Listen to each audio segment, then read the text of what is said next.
Memang sekarang ada pertanyaan tentang Belanda. Pertanyaannya adalah, apakah Belanda yang sekarang ini cukup kuat, cukup meyakinkan untuk bisa merebut gelar Piala Dunia?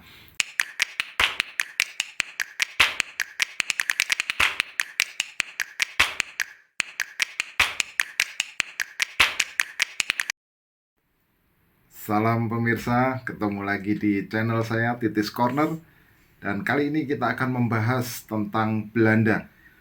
Jadi Belanda baru saja memainkan laga kedua di grup A, yaitu mereka bertemu dengan Ekuador, dan hasilnya adalah sama-sama kita ketahui imbang 1-1.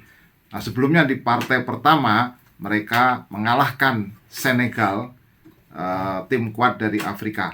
Tapi memang sekarang ada pertanyaan tentang Belanda.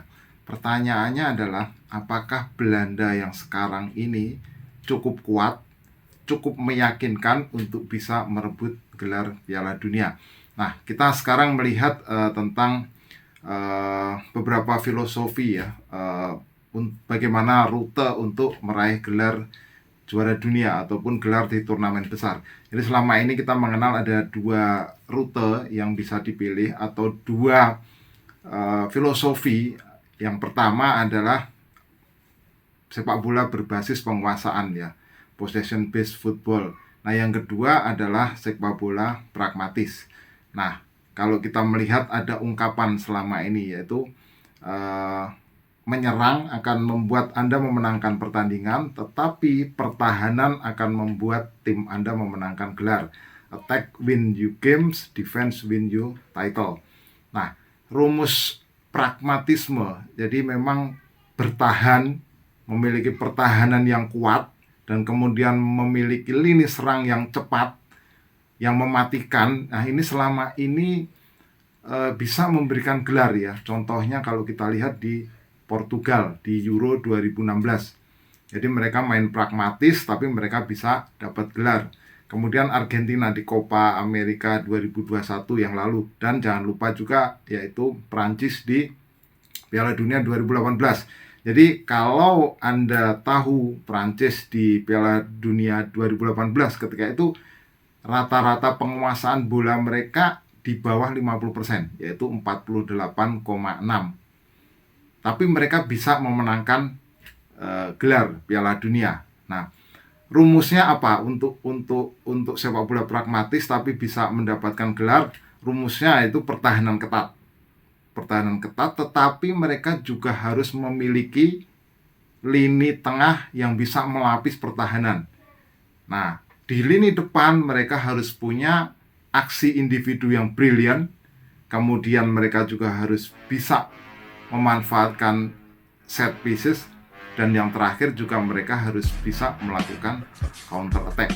Jadi mereka di samping pertahanan yang kuat, memanfaatkan bola mati, aksi individu brilian, dan kemudian serangan balik. Itu adalah rumus dari sepak bola pragmatis ini. Tetapi di jalur lain kita melihat yaitu sepak bola yang berbasiskan penguasaan bola. Nah, kalau kita lihat contohnya apa? Contohnya misalnya Spanyol 2010, kemudian Jerman 2014. Nah, itu basisnya adalah penguasaan bola. Jadi dengan menguasai lebih banyak bola, mereka akan bisa mengatur ritme permainan, mengatur tempo permainan, dan kemudian menciptakan peluang. Nah, ini yang kita lihat yang terjadi pada Spanyol di 2010 dan juga Jerman di 2014. Nah, kembali ke pembahasan kita di depan tadi, yaitu tentang Belanda.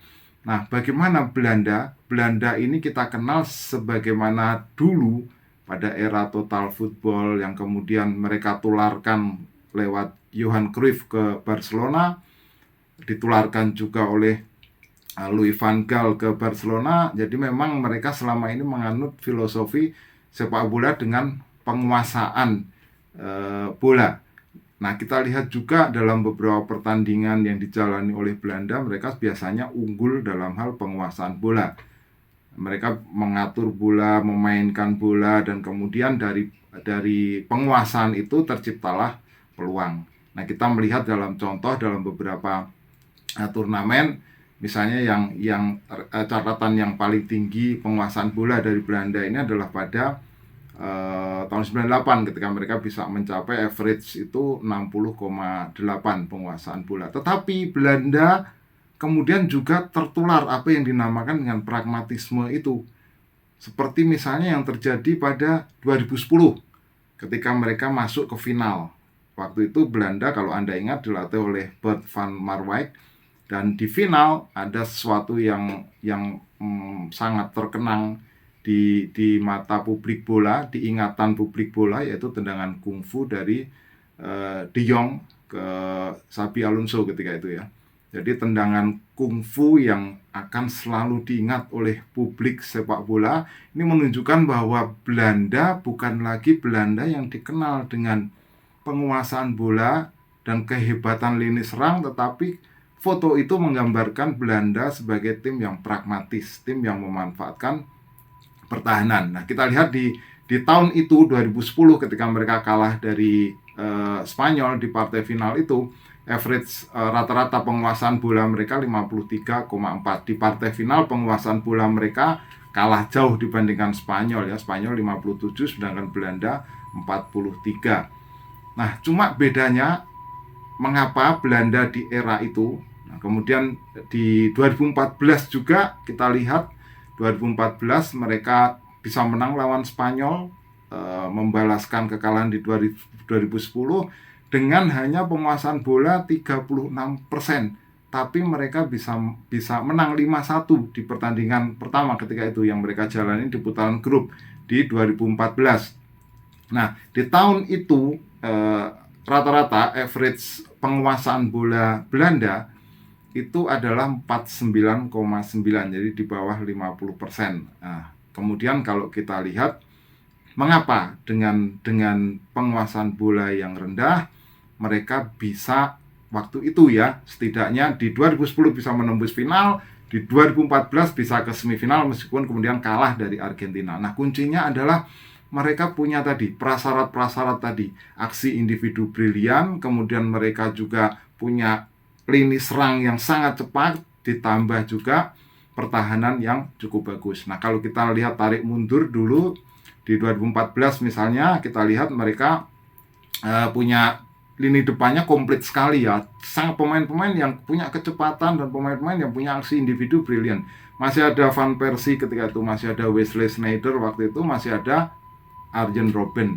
Nah, di lini belakang juga ketika itu mereka pasang 5 pemain, 5-3-2 ya waktu itu ya, karena Van Gaal waktu itu menyadari bahwa lini belakang mereka tidak begitu kuat, tapi punya lini depan yang sangat hebat ketika itu. Di belakang kita lihat ada De Vrij, masih ada De Vrij, kemudian Ron Vlaar, Bruno Martins Indy. Nah, kemudian supaya melengkapi 3 pemain ini, di kanan dipasang back yang juga tangguh dari sisi bertahan dari Janmaat ketika itu, dan kemudian di kiri ada Daley Blind. Nah, gelandang bertahannya juga sosok yang kuat ya, yang bisa melindungi lini belakang. Ada De Jong ketika itu, dan kemudian ada De Guzman. Nah, di depannya mereka punya spesialis yang sangat cepat ya. Nah, problem Belanda tahun ini apa? Problemnya adalah pertahanan mereka kuat. Nah, kalau kita lihat mereka di sepanjang 2 pertandingan yang sudah dijalani, yaitu melawan Senegal dan juga melawan Ekuador, mereka justru digempur. Lawan Senegal kita lihat bahwa shoot dari Senegal ini mencapai 15 dibandingkan Belanda 10. Sementara lawan Ekuador, shootnya Ekuador juga 15, tapi Belanda hanya menciptakan 2 shoot. Nah, kita lihat di sinilah pertahanan tangguh Belanda itu bicara.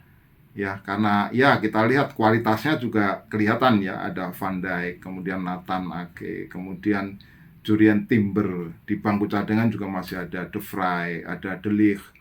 Nah, lini pertahanan Belanda kuat, tapi masalahnya dibandingkan dengan 2010 dan 2014, mereka tidak punya penyerang yang sangat diperhitungkan.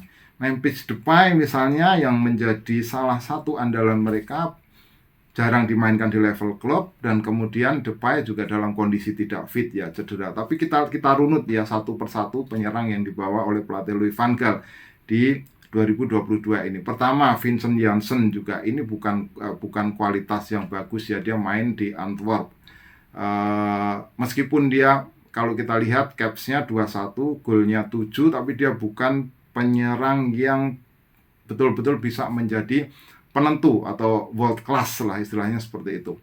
Kemudian Bergwijn juga ini juga total golnya masih 7 bersama tim nasional.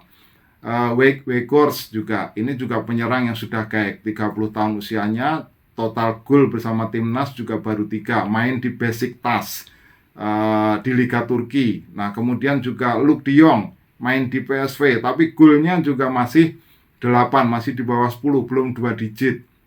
Usianya juga sudah cukup baik, 32 tahun. Nah, yang pemain muda diantaranya adalah Noah Lang ya, 23 tahun, main di klub Brugge. Ini juga masih belum pengalaman, dan baru 1 gol bersama tim nasional Belanda. Dan satu-satunya bintang yang dimiliki oleh Belanda mungkin adalah Cody Gakpo sekarang ini ya, dengan 5 gol yang sejauh ini sudah dicetak, dan masih usianya masih relatif muda, masih sama dengan Noah Lang, yaitu 23. Jadi cukup sulit ya dibandingkan dengan waktu mereka masih punya Robben, masih punya Van der Vaart, masih punya Sneijder, masih punya Van Persie. Sementara sekarang mereka hanya bertumpu kepada Gakpo, kepada Depay yang dalam kondisi kurang fit, dan pemain-pemain lainnya masih belum meyakinkan. Jadi pertanyaannya adalah Belanda macam apa yang sekarang ini ya memang cukup sulit ya untuk bisa bersaing. Dan kalau kita melihat tadi di pertandingan ketika mereka melawan Ekuador juga sudah kelihatan sebenarnya. Demikian ya ulasan kita tentang Belanda. Silahkan jika Anda punya komentar, tulis di kolom komentar, dan kita ketemu dalam pembahasan berikutnya. Salam.